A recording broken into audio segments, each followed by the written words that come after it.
ಇದೆಲ್ಲದಕ್ಕಿಂತ ಮುಂಚೆ ಪ್ರಿಲಿಮ್ಸ್, ನಂತರ ಮೇನ್ಸ್, ಆಮೇಲೆ ಇಂಟರ್ವ್ಯೂ ಅಲ್ವಾ.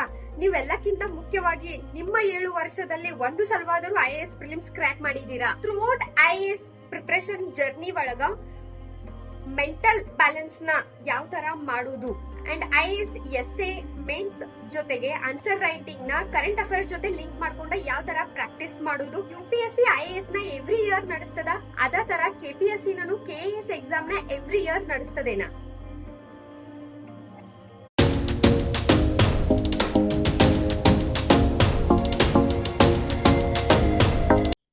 ಸೊ ಇವತ್ತಿನ ವಿಡಿಯೋ ಕ್ವೆಶನ್ ಆನ್ಸರ್ ಸೆಷನ್. ಇವತ್ತಿನ ವಿಡಿಯೋ ಒಳಗೆ ನೀವು ಒಂದಷ್ಟು ಕಮೆಂಟ್ಗಳಿಗೆ ನಾನು ಆನ್ಸರ್ ಮಾಡ್ತೀನಿ.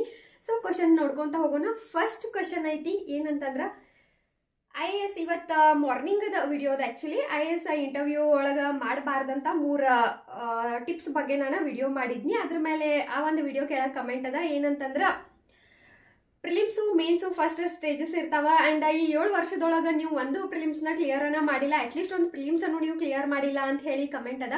ಈ ಒಂದು ಕಮೆಂಟ್ ಓದಿದ್ಮೇಲೆ ಸೀರಿಯಸ್ಲಿ ಬಹಳನ ಬೇಜಾರು ಅನ್ಸಿತ್ತು. ಸೊ ನಿಮ್ಮ ಪ್ರಕಾರ ಯಾರು IAS ಕ್ಲಿಯರ್ ಆಗಿರ್ತಾರೋ KAS ಕ್ಲಿಯರ್ ಆಗಿರ್ತಾರೋ ಅವ್ರಿಗೆ ಎಷ್ಟನ ಅರ್ಹತೆ ಇರ್ತೈತೇನಾ ಇನ್ನೊಬ್ರಿಗೆ ಇನ್ಫಾರ್ಮೇಶನ್ ಕೊಡಾಕ, ಇನ್ನೊಬ್ರಿಗೆ ಗೈಡ್ ಮಾಡಾಕ. ಇನ್ನ ಈ ಕೋಚಿಂಗ್ ಇನ್ಸ್ಟಿಟ್ಯೂಟ್ಗಳಿಗೆ ಬರ್ರಿ. ಇವತ್ತು IAS ಆಗಿರ್ಬೋದು, KAS ಆಗಿರ್ಬೋದು, ನಿಮಗೆ ಮೆಂಟರ್ಶಿಪ್ ಆಗಿರ್ಬೋದು, ಕೋಚಿಂಗ್ ಆಗಿರ್ಬೋದು. ಇವತ್ತು ಪ್ರತಿಯೊಬ್ಬ ಕಾಂಪಿಟೇಟಿವ್ ವರ್ಲ್ಡ್ ಒಳಗ ಕಾಂಪಿಟೇಟಿವ್ ಎಕ್ಸಾಮಿಗೆ ಯಾರ್ಯಾರು ಪ್ರಿಪೇರ್ ಆಗತ್ತಿರಲ್ಲ ಅವರಿಗೆಲ್ಲ ಇವತ್ತೊಂದು ಇನ್ಫಾರ್ಮೇಶನ್ ಸಿಗಾತೈತಿ. ಒಂದಷ್ಟು ಲೆಕ್ಚರ್ಸ್ಗಳು ಆನ್ಲೈನ್ ಸಿಗಾತಾವು, ಒಂದಷ್ಟು PDF ನೋಟ್ಸ್ ಸಿಗಾತಾವು. ಅಂದ್ರೆ ಯಾರಿಂದ ಸಿಗಾತಾವ ಅವೆಲ್ಲ? ಪ್ರತಿ ಸ್ಟೆಪ್ ಒಳಗೂ ಸೋತ್ ಹರ್ಟ್ ಆಗಿ ನೋವಿಂದ ಎಕ್ಸ್ಪೀರಿಯನ್ಸ್ ತುಂಬಿರೋವಂಥ ಒಂದಷ್ಟು ಶಿಕ್ಷಕರಿಂದ ಎಲ್ಲೋ 1 ಮಾರ್ಕ್ಸು ಅರ್ಧ ಮಾರ್ಕ್ಸ್ ಒಳಗೆ ಫೇಲ್ಯೂರ್ ಆಗಿರೋವಂಥವ್ರಿಂದ ಇವತ್ತು ನಿಮಗೆ ಮೆಂಟರ್ಶಿಪ್ ಆಗಿರ್ಬೋದು, ಕೋಚಿಂಗ್ ಆಗಿರ್ಬೋದು, PDF ನೋಟ್ಸ್ಗಳಾಗಿರ್ಬೋದು, ಇನ್ಫಾರ್ಮೇಶನ್ ಆಗಿರ್ಬೋದು ಎಲ್ಲಾನು ಸಿಗಾತೈತಿ. ಹಂಗಂತವ್ರಿಗೆ ಡಿಸರ್ವ್ ಇರಂಗಿಲ್ಲ ಅವರು ನಿಮ್ಗೆ ಟೀಚ್ ಮಾಡ್ಲಿಕ್ಕೆ, ಗೈಡ್ ಮಾಡ್ಲಿಕ್ಕೆ. ಸೊ ದಯವಿಟ್ಟು ಇನ್ನೊಬ್ಬರ ಬಗ್ಗೆ ಆ ಥರ ಕೊಂಕ್ ಮಾತಾಡ್ಕೊಂತ ನಿಮ್ಮ ಒಂದು ಟೈಮ್ನ ವೇಸ್ಟ್ ಮಾಡಕ್ ಹೋಗ್ಬೇಡ್ರಿ. ಸೊ ಅಂಡ್ ಪ್ರಿಲಿಮ್ಸ್ಗೆ ಅಟ್ಲೀಸ್ಟ್ ಅನ್ನಕನ್ನು ಹೋಗ್ಬೇಡ್ರಿ. ಬಿಕಾಸ್ ಪ್ರಿಲಿಮ್ಸ್ ಎಕ್ಸಾಮ್ ಐತ್ಲ ಗೇಮ್ ಚೇಂಜರ್ ಅದ. ಮೇನ್ಸ್ ಇಂಟರ್ವ್ಯೂ ಹೆಂಗೋ ಮಾಡ್ಕೋಬಹುದು, ಬಟ್ ಪ್ರಿಲಿಮ್ಸ್ ಕ್ಲಿಯರ್ ಮಾಡೋದೈತ್ಲ ಅದ ಬಹಳನ ಟಫೆಸ್ಟ್ ಪಾರ್ಟ್ ಐತಿ UPSC IAS ಎಕ್ಸಾಮಿನೇಷನ್ ಒಳಗ. ಇನ್ನ ಪ್ರತಿ ವರ್ಷ 10 ಲಕ್ಷ ಜನ ಪ್ರಿಲಿಮ್ಸ್ಗೆ ಅಪ್ಲೈ ಮಾಡ್ತಾರೋ ಅಂಡ್ ಮೇನ್ಸ್ ಒಳಗೆ 20,000 ಜನ ಮೇನ್ಸ್ ಬರೀತಾರೋ. ಇಂಟರ್ವ್ಯೂ ಒಳಗ 1000 ಪೋಸ್ಟ್ ಇದ್ರೂ 2,000 ಜನ ಇಂಟರ್ವ್ಯೂನ ಕೊಡ್ತಾರೋ. ಬಟ್ ಆ ಇಂಟರ್ವ್ಯೂ ಒಳಗ 1000 ಜನ ಅಷ್ಟನ್ನ ಸೆಲೆಕ್ಟ್ ಆಗ್ತಾರೆ. ಇನ್ನು 1000 ಜನ ಜಸ್ಟ್ 1 ಮಾರ್ಕ್ಸು ಅರ್ಧ ಮಾರ್ಕ್ಸ್ ಒಳಗವ್ರು ಹೋಗಿರ್ತಾರ. ಹಂಗಂತೇಳಿ ನಾ ತಪ್ಪ ಮಾಡೋದಿಲ್ಲ, ಏನ್ ಮಿಸ್ಟೇಕ ಮಾಡೋದಿಲ್ಲ ಅಂತೇಳಿ ಹೇಳಲಿಕ್ಕತ್ತಿಲ್ಲ. ನಾವೊಂದು ನನ್ನ ಚಾನೆಲ್ ಥ್ರೂ ಒಂದು ಟ್ರೈ ಮಾಡಿದ್ದೆ ಏನಂತಂದ್ರ ನನ್ನ ಒಂದು ಜರ್ನಿ ಒಳಗ ನಾನು ಬಹಳಷ್ಟು ಮಿಸ್ಟೇಕ್ಸ್ಗಳಾಗ್ಯಾವು. ಸ್ವತಃ ನನ್ನಿಂದ ಒಂದಷ್ಟು ತಪ್ಪಾದ್ರೆ, ಒಂದಷ್ಟು ಸಿಚುವೇಶನ್ ಇಂದ ಒಂದಷ್ಟು ತಪ್ಪಗಳಿಂದ ನನ್ನ ಒಂದು ಸಕ್ಸಸ್ ಇನ್ನೂ ನನ್ನ ಡಿಲೇ ಆಗ್ಲಿಕ್ಕತ್ತೈತಿ. ಸೊ ಆ ಮಿಸ್ಟೇಕ್ಸ್ ಆಗಿರ್ಬೋದು, ನನ್ನ ಜೊತೆ ಆದಂತ ತಪ್ಪುಗಳು, ನನ್ನ ಜೊತೆ ಡಿಲೇ ಆಗಿದಂತ ಒಂದಷ್ಟು ಸಿಚುವೇಶನ್ಗಳ ನಿಮ್ಮ ಜೊತೆ ಆಗಬಾರ್ದು. ಅದ್ರಾಗ ನನ್ನ ಮೇನ್ ಇಂಟೆನ್ಷನ್ ಅಂತಂದ್ರೆ ಹಳ್ಳಿ ಒಳಗಿನ ವಿದ್ಯಾರ್ಥಿಗಳಾಗಿರ್ಬೋದು, ಯಾರಿಗೆ ಇನ್ಫಾರ್ಮೇಶನ್ ಸಿಗ್ತಿರಂಗಿಲ್ಲ, ಯಾರು ನನ್ನ ತರ ಕನ್ನಡ ಮೀಡಿಯಂ ಒಳಗೆ ಓದಿದಾರಲ್ಲ ಅಂಥವ್ರಿಗೆಲ್ಲ ಹೆಲ್ಪ್ ಆಗ್ಲಿ ಅನ್ನೋ ಸಲುವಾಗಿ ನಾವೊಂದು ಈ ಚಾನೆಲ್ ಒಳಗ ಒಂದು ಪುಟ್ಟ ಪ್ರಯತ್ನ ಮಾಡತ್ತೇನಿ. ಇನ್ನ ಕ್ವಶನ್ ನಂಬರ್ 2, UPSC IAS ಎಕ್ಸಾಮ್ನ ಪ್ರತಿ ವರ್ಷ ಕಂಡಕ್ಟ್ ಮಾಡ್ತೈತಿ, ಅದೇ ತರ KPSC ನಾನು KAS ಎಕ್ಸಾಮ್ನ ಎವ್ರಿ ಇಯರ್ ಕಂಡಕ್ಟ್ ಮಾಡ್ತದೇನಾ ಅಂತ ಹೇಳಿ ಕಮೆಂಟ್ ಅದ. ಇಲ್ಲ, UPSC actually every year conduct ಮಾಡ್ತದ, ಅದು ಕರೆಕ್ಟ್ ಐತಿ. ಬಟ್ KPSC KAS ಎಕ್ಸಾಮ್ನ ಎವ್ರಿ ಇಯರ್ ಕಂಡಕ್ಟ್ ಮಾಡಂಗಿಲ್ಲ. ಐ ಹೋಪ್ ನಿಮಗೆ ಡೈರೆಕ್ಟ್ ಆನ್ಸರ್ ಸಿಕ್ಕೈತೆ ಅನ್ಕೋತೇನೆ. ಇನ್ನ ಥರ್ಡ್ ಕ್ವಶನ್ ಅದ, ಲೆಂಗ್ದಿ ಕ್ವಶನ್ ಐತೆ ಆಕ್ಚುಲಿ. ಬಟ್ ಈ ಕ್ವಶನ್ ಹೆಂಗೈತೆ ಅಂದ್ರೆ ಇವ್ರು ನನ್ನ ಬಿಗಿನಿಂಗ್ ಇಂದ ವಿಡಿಯೋಸ್ ಎಲ್ಲ ನೋಡಿರಂತಂದ್ರೆ ಮೇ ಬಿ ಅವ್ರದ್ದು ಎಲ್ಲ ಡೌಟ್ಸು ಕ್ಲಿಯರ್ ಆಗ್ತಿತ್ತು ಅನ್ಕೋತೇನೆ.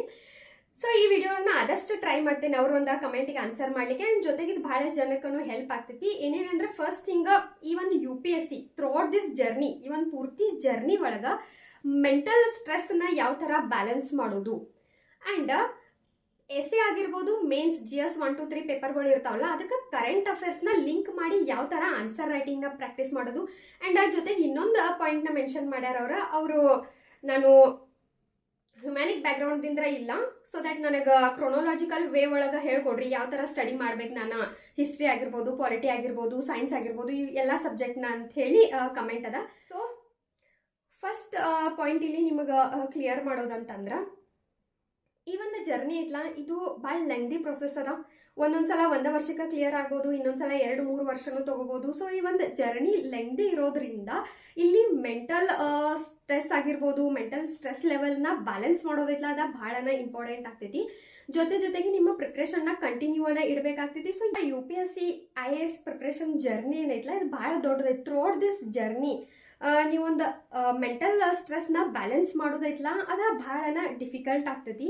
ಆ್ಯಂಡ್ ಇಲ್ಲಿ ನೀವು ಡಿಸಿಪ್ಲೈನ್ಡ್ ಆಗಿ ನಿಮ್ಮ ಪ್ರಿಪ್ರೇಷನ್ನ ಮಾಡಿರಿ, ಸ್ಟೆಪ್ ವೈಸ್ ಸ್ಟೆಪ್ ನಿಮ್ಮ ಒಂದು ಪ್ರಿಪ್ರೇಷನ್ ಇತ್ತಂತಂದ್ರೆ ನೀವು ಡೆಫಿನೆಟ್ಲಿ ಆ ಥರ ಯಾವುದೇ ಟೈಮ್ ವೇಸ್ಟ್ ಆಗಿರ್ಬೋದು ಅದೇನೂ ಆಗಂಗಿಲ್ಲ. ಮತ್ತು ಇಂಟಿಗ್ರೇಟೆಡ್ ಆಗಿ ನೀವು ಪ್ರಿಪ್ರೇಷನ್ನ ಮಾಡಬೇಕಾಗೈತಿ. ಇಲ್ಲಿ ಪ್ರಿಲಿಮ್ಸ್ ಸಲುವಾಗಿ ಒಂದ್ಸಲ ಸಪ್ರೇಟ್ ಓದ್ತೀನಿ, ಮೇನ್ ಸಲುವಾಗಿ ಸಪ್ರೇಟ್ ಓದ್ತೀನಿ, ಇಂಟರ್ವ್ಯೂಗೆ ಸಪ್ರೇಟ್ ಪ್ರಿಪ್ರೇಷನ್ ಮಾಡ್ತೀನಿ, ಆ ಥರ ಮಾಡೋಕೆ ಹೋಗ್ಬೇಡ್ರಿ. ಇಂಟಿಗ್ರೇಟೆಡ್ ಆಗಿ ನೀವು ಏನಾರ ಪ್ರಿಪ್ರೇಷನ್ ಮಾಡಿದ್ರಿ ಅಂತಂದ್ರೆ ನೀವು ಯಾವುದೇ ರೀತಿ ನಿಮ್ಮ ಮೆಂಟಲ್ ಒಂದು ಬ್ಯಾಲೆನ್ಸ್ ಏನೈತಲ್ಲ ಅದು ಇಂಬ್ಯಾಲೆನ್ಸ್ ಆಗಂಗಿಲ್ಲ. ಅವರು ಇನ್ನೊಂದು ಸೆಂಟೆನ್ಸ್ ಆ್ಯಡ್ ಮಾಡ್ಯಾರ ಏನಂತಂದ್ರೆ ಅವರು ಹ್ಯುಮ್ಯಾನಿಕ್ ಬ್ಯಾಕ್ಗ್ರೌಂಡಿಂದ ಇಲ್ಲ. ಸೊ ದಟ್ ಅವರಿಗೆ ಸೋಷಿಯಲ್ ಸೈನ್ಸ್ ಆಗಿರ್ಬೋದು ಆ್ಯಂಡ್ ಪಾಲಿಟಿ, ಎಕನಾಮಿಕ್ಸ್ ಇವೆಲ್ಲ ಡಿಫಿಕಲ್ಟ್ ಅನಿಸ್ತಾವು ಅಂತ. ಸೊ ನಿಮಗೆ ಡಿಫಿಕಲ್ಟ್ ಅನಿಸ್ತಾವು ಅಂತಂದ್ರೆ ಫಸ್ಟ್ ಕೆಲಸ ನೀವು NCERTs ಇಂದ ನಿಮ್ಮ ಪ್ರಿಪ್ರೇಷನ್ನ ಸ್ಟಾರ್ಟ್ ಮಾಡಬೇಕು. 6th ಇಂದ 12th ವರೆಗೂ ನೀವು ಏನಾರ NCERTsನ ಓದಿರಿ. 6th ಇಂದ NCERTs ಓದಿರಂದ್ರೆ ಅಲ್ಲಿ ಒಂದು ಈಸಿ ಲ್ಯಾಂಗ್ವೇಜ್ ಒಳಗೆ ಕೊಟ್ಟಿರೋದ್ರಿಂದ ನಿಮ್ದು ಪೂರ್ತಿ ಪಾಯಿಂಟ್ಸ್ ಕಂಟೆಂಟ್ಸ್ ಎಲ್ಲ ಕ್ಲಿಯರ್ ಹಾಕೊಂತ ಹೋಗ್ತಾವು. ಆಮೇಲೆ ನೀವು ರೆಫರೆನ್ಸ್ ಬುಕ್ಸ್ನ ಓದಾಕದ್ರಿ ಅಂದ್ರೆ ಅವಾಗ ನಿಮಗೆ ಡಿಫಿಕಲ್ಟ್ ಆಗಂಗಿಲ್ಲ, ಈಸಿಯಾಗೆಲ್ಲ ಅಂಡರ್ಸ್ಟ್ಯಾಂಡ್ ಹಾಕೊಂತ ಹೋಗ್ತದ. ಇನ್ನು ಕರೆಂಟ್ ಅಫೇರ್ ಜೊತೆ ಆನ್ಸರ್ ರೈಟಿಂಗ್ನ ಯಾವ ಥರ ಲಿಂಕ್ ಮಾಡಬೇಕು, ಇದು ಭಾಳ ಇಂಪಾರ್ಟೆಂಟ್ ಕ್ವಶನ್ ಐತಿ. ಯಾಕಂದ್ರೆ ಕರೆಂಟ್ ಅಫೇರ್ಸ್ ಓರಿಯೆಂಟೆಡ್ ಪೇಪರ್ನ ಇರ್ತೈತಿ. ಇದು ಆಲ್ಮೋಸ್ಟ್ GS ಪೇಪರ್ ಒಳಗೆ ನೀವು ನಿಮ್ಮೊಂದು ಆನ್ಸರ್ ರೈಟಿಂಗ್ ವೇಟೇಜ್ ಹೆಚ್ಚಬೇಕಂದ್ರೆ ನೀವು ಅಲ್ಲಲ್ಲೇ ಕರೆಂಟ್ ಅಫೇರ್ಸನ್ನ ಪಾಯಿಂಟ್ಸ್ನೆಲ್ಲ ಆ್ಯಡ್ ಮಾಡ್ಕೊಳ್ಳಿಕ್ಕಬೇಕು. ಜೊತೆಗೆ ಎಸ್ಸೆ ಪೇಪರ್ ಒಳಗೆ ನೀವು ಗಾದೆ ಮಾತುಗಳನ್ನು ಎಲ್ಲ ಆ್ಯಡ್ ಮಾಡ್ಕೋಬೇಕು. ಇನ್ನು GS ಪೇಪರ್ ಆನ್ಸರ್ ರೈಟಿಂಗ್ ಆಗಿರ್ಬೋದು, ಎಸ್ಸೆ ಪೇಪರ್ನ ಯಾವ ಥರ ಬರೀಬೇಕು, ಇವನ್ ಒಂದು ಸ್ಟೆಪ್ ವೈಸ್ ಸ್ಟೆಪ್ನ ಎಸ್ಸೆ ಸಲುವಾಗಿ 2-3 ವಿಡಿಯೋ, GS ಆನ್ಸರ್ ರೈಟಿಂಗ್ ಸಲುವಾಗಿ 2-3 ವಿಡಿಯೋ ಮಾಡೇನಿ, ಲೆಂಗ್ದಿ ವಿಡಿಯೋಸ್ ಮಾಡೇನಿ. ಸೊ ದಯವಿಟ್ಟು ಚಾನಲ್ಗೆ ವಿಸಿಟ್ ಕೊಡ್ರಿ, ನಿಮ್ಗೆ ಡೆಫಿನೆಟ್ಲಿ ನಿಮ್ಮ ಡೌಟ್ಸ ಕ್ಲಿಯರ್ ಆಗ್ತಾವು.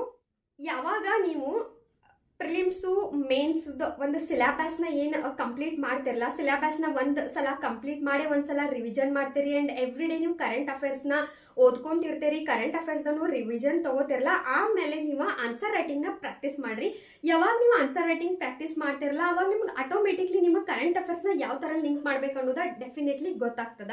ಇನ್ನು ನೆಕ್ಸ್ಟ್ ಕ್ವಶನಿಗೆ ಬರೋಣ. ನೆಕ್ಸ್ಟ್ ಕ್ವಶನ್ ಏನೈತೆ ಅಂದ್ರೆ ಮ್ಯಾಮ್ ಕನ್ನಡ ಕಂಪಲ್ಸರಿ ಕ್ವಾಲಿಫೈಯಿಂಗ್ ಪೇಪರ್ಗೆ ಒಂದು ಬುಕ್ ಸಜೆಸ್ಟ್ ಮಾಡಿರಿ ಮತ್ತು ಕೋಚಿಂಗ್ ಸಜೆಸ್ಟ್ ಮಾಡಿರಿ ಅಂತ ಐತಿ. ಸೊ ಕಂಪಲ್ಸರಿ ಕನ್ನಡ ಸಲುವಾಗಿ ಕನ್ನಡ ಮೀಡಿಯಂ ವಿದ್ಯಾರ್ಥಿಗಳಿಗೆ ಕೋಚಿಂಗ್ ಅವಶ್ಯಕತೆ ಐತೆ ಅಂತ ನನಗೆ ಅನ್ಸಂಗಿಲ್ಲ.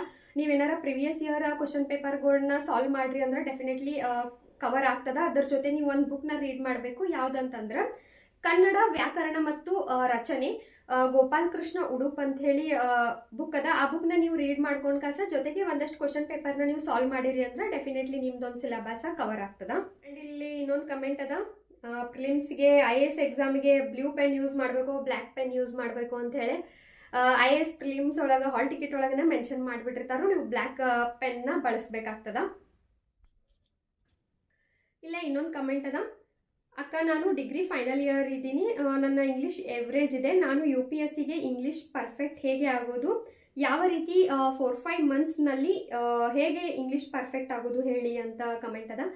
ಆ್ಯಕ್ಚುಲಿ ನಾನು 2-3 ವಿಡಿಯೋಸ್ ಮಾಡೀನಿ ಯಾವ ಥರ ಇಂಗ್ಲೀಷ್ನ ಪರ್ಫೆಕ್ಟ್ ಮಾಡ್ಕೋಬೇಕು UPSC ಒಂದು ಪ್ರಿಪ್ರೇಷನ್ ಒಳಗಂತ. ಬಿಕಾಸ್ ಇದು ಒಬ್ಬರದನ ನಿಮ್ದು ಕ್ವಶನ್ ಆಗಿರ್ಬೋದು, ಒಬ್ಬರದನ ಟೆನ್ಷನ್ ಅಲ್ಲ, ಆಲ್ಮೋಸ್ಟ್ ಎಲ್ಲ ಕನ್ನಡ ಮೀಡಿಯಂ ವಿದ್ಯಾರ್ಥಿಗಳು ಒಂದು ಕ್ವಶನ್ ಇದೆ ಯಾವ ಥರ ಇಂಗ್ಲೀಷ್ನ ಇಂಪ್ರೂವ್ ಮಾಡ್ಕೋಬೇಕು ಅಂತ ಹೇಳಿ. ಆಲ್ರೆಡಿ 2-3 ವಿಡಿಯೋ ಮಾಡೀನಿ, ದಯವಿಟ್ಟು ಚಾನಲ್ಗೆ ವಿಸಿಟ್ ಕೊಡ್ರಿ. ಸೊ ಈಗ ನಿಮಗೆ ಫಾಸ್ಟಾಗಿ ಹೇಳಬೇಕು ಅಂತಂದ್ರೆ ಫಸ್ಟ್ ಥಿಂಗ್ ನೀವೇನು ಮಾಡ್ಬೇಕಂತಂದ್ರೆ NCERTs ಇಂದ ನೀವು ಒಂದು ಪ್ರಿಪ್ರೇಷನ್ನ ಸ್ಟಾರ್ಟ್ ಮಾಡಿರಿ 6th ಸ್ಟ್ಯಾಂಡರ್ಡಿಂದ. ಆ್ಯಂಡ್ ಎವ್ರಿ ಡೇ ಪ್ರತಿದಿನ ಇಂಗ್ಲೀಷ್ ನ್ಯೂಸ್ ಪೇಪರ್ನ ಓದಕ್ಕೆ ಸ್ಟಾರ್ಟ್ ಮಾಡಿರಿ. ಜೊತೆಗೆ ಓದೋದನ್ನ ಸ್ಟಾರ್ಟ್ ಮಾಡಿರಿ, ಓದಿದ್ದನ್ನ ನೀವು ಬರೆಯಕ್ಕೆ ಸ್ಟಾರ್ಟ್ ಮಾಡಿರಿ. ಅದು ಏನಾರ ತಪ್ಪಾಗಲಿ ಏನಾರಾಗಲಿ ಮಿಸ್ಟೇಕ್ಗಳು ಸಾಕಷ್ಟಾಗಲಿ, ಸೊ ಅದನ್ನ ನೀವು ಬರೆಯಕ್ಕೆ ಸ್ಟಾರ್ಟ್ ಮಾಡಿಬಿಡ್ರಿ. ನಿಮ್ದು ಓನ್ ಸೆಂಟೆನ್ಸ್ ಒಳಗೆ ಸಣ್ಣ ಎಸೆಗಳನ್ನ ಬರೀರಿ. ನೀವು ಒಂದು ಪುಟ್ಟ ಎಸೆಗಳು ಬರೀರಿ, ಅಷ್ಟೇ 4 ಲೈನ್ ಬರೀರಿ ಬಿಗಿನಿಂಗ್, ಆಮೇಲೆ 10 ಲೈನ್ ಬರೆಯಕ್ಕೆ ಬರ್ತದ. ಆಮೇಲೆ ಅದನ್ನು 100-100-1600 ವರ್ಡ್ಸ್ ಅದೊಂದು ಎಸೆನ ಬರೆಯಕ್ಕೆ ನೀವು ಎಲಿಜಿಬಲ್ ಆಗ್ತೀರಿ. Practice makes man perfect. So ಯಾವುದೇ ಕಾರಣಕ್ಕೂ ಸ್ಟ್ರೆಸ್ ಆಗಕ್ಕೆ ಹೋಗ್ಬೇಡ್ರಿ. ಇನ್ನು ಇಂಗ್ಲೀಷ್ ಗ್ರಾಮರ್ ನಿಮ್ಮದು ಭಾಳನ ವೀಕ್ ಐತಿ ಅಂತಂದ್ರೆ ರ್ಯಾನ್ ಆ್ಯಂಡ್ ಮಾರ್ಟಿನ್ ಅಂತ ಹೇಳಿ ಒಂದು ಇಂಗ್ಲೀಷ್ ಗ್ರಾಮರ್ ಬುಕ್ ಬರ್ತದ. ಆ ಗ್ರಾಮರ್ ಬುಕ್ನ ನೀವು ಸ್ಟಡಿ ಮಾಡ್ಕೊಂಡು ನೀವು ಗ್ರಾಮೆಟಿಕಲ್ ಮಿಸ್ಟೇಕ್ಸ್ನ ಎರರ್ಸ್ನ ನೀವು ಕವರ್ ಮಾಡ್ಕೋಬೋದು. ಇನ್ನು ಇಂಗ್ಲೀಷ್ನ ನೀವು ಪೂರ್ತಿ ಬರೀಲಿಕ್ಕೆ ಆಗಿರ್ಬೋದು, ನೀವು ಮಾತಾಡಲಿಕ್ಕೆ ಕಲೀನಬೇಕಂತಂದ್ರೆ ನೀವು ಡೈಲಿ ನ್ಯೂಸ್ ಪೇಪರ್ ಓದಬೇಕು, NCERTs ಓದಬೇಕು. NCERTs ಹಿಂದೆ ಏನು ಕ್ವಶನ್ಸ್ಗಳನ್ನ ಕೊಟ್ಟಿರ್ತಾರಲ್ಲ ಅದನ್ನು ನಿಮ್ಮ ಓನ್ ಒಂದು ಲ್ಯಾಂಗ್ವೇಜ್ ಒಳಗೆ ಸಮರಿ ಥರ ನೀವು ಬರೆಯೋದನ್ನ ಕಲಿಬೇಕು. ಜೊತೆಗೆ ಪ್ರಾಕ್ಟೀಸ್ ಮಾಡ್ಬೇಕಾಗ್ತೈತಿ. ಯಾವ ಥರ ಅಂದ್ರೆ ಈಗ ಬರೆಯೋದು ಯಾವ ಥರ ಒಂದು ಪ್ರಾಕ್ಟೀಸ್ ಆಗ್ತೈತಲ್ಲ ಅದೇ ಥರ ಮಾತಾಡೋದು. ಈಗ ನಿಮ್ಮ ಮನೆಯಾಗ ಯಾರೋ ದೊಡ್ಡವರ ಇರಲಿ, ಸಣ್ಣವರ ಇರಲಿಲ್ಲ, ಸಣ್ಣ ಮಗುನ ಇರಲಿ, ಅಥವಾ ನಿಮಗೆ ನೀವು ಮಿರರ್ ಮುಂದೆ ಇರಲಿ, ಏನಾರ ಒಟ್ಟು ನೀವು ಇಂಗ್ಲೀಷ್ನ ಮಾತಾಡೋಕೆ ಸ್ಟಾರ್ಟ್ ಮಾಡ್ರಿ. ಆ ಥರ ನೀವು ಪ್ರಾಕ್ಟೀಸ್ ಮಾಡೋದ್ರಿಂದ ನಿಮ್ಗೆ ಇಂಗ್ಲೀಷ್ ಬರ್ತದೆ. ಹೊತ್ತು ಇಂಗ್ಲೀಷ್ ಕಲೀಲಿಕ್ಕೆ, ಇಂಗ್ಲೀಷ್ ಮಾತಾಡಲಿಕ್ಕೆ ಯಾವುದೇ ರೀತಿ ಶಾರ್ಟ್ಕಟ್ ಅಂತೂ ಇಲ್ಲ. ಪ್ರತಿಯೊಂದಕ್ಕೂ ಟೈಮ್ ತಗೋತದ. ಆ್ಯಂಡ್ ಇನ್ನೂ ಡೀಟೇಲ್ಡ್ ಇದ್ರ ಬಗ್ಗೆ ಇನ್ಫಾರ್ಮೇಷನ್ ಬೇಕಂದ್ರೆ ದಯವಿಟ್ಟು ಚಾನಲ್ಗೆ ವಿಸಿಟ್ ಕೊಡ್ರಿ. ವಿಡಿಯೋ ಒಳಗೆ ಮ್ಯಾಕ್ಸಿಮಮ್ ಒಂದಷ್ಟು ಕ್ವಶನ್ಗಳಿಗೆ ಆನ್ಸರ್ ಮಾಡೋಕೆ ಟ್ರೈ ಮಾಡೇನಿ. ಒಂದಷ್ಟು ಕ್ವಶನ್ಗಳನ್ನ ತೊಗೊಂಡಿಲ್ಲ, ಬಿಕಾಸ್ ಆಲ್ರೆಡಿ ಆ ಟಾಪಿಕ್ ರಿಲೇಟೆಡ್ ನಾ ಭಾಳಷ್ಟು ವಿಡಿಯೋಸ್ಗಳನ್ನ ಮಾಡೇನಿ. ಇನ್ನೊಂದಷ್ಟು ಕಮೆಂಟ್ಗಳಿಗೆ ಅಲ್ಲೇ ನಾನು ಆನ್ಸರು ಮಾಡಿರ್ತೀನಿ.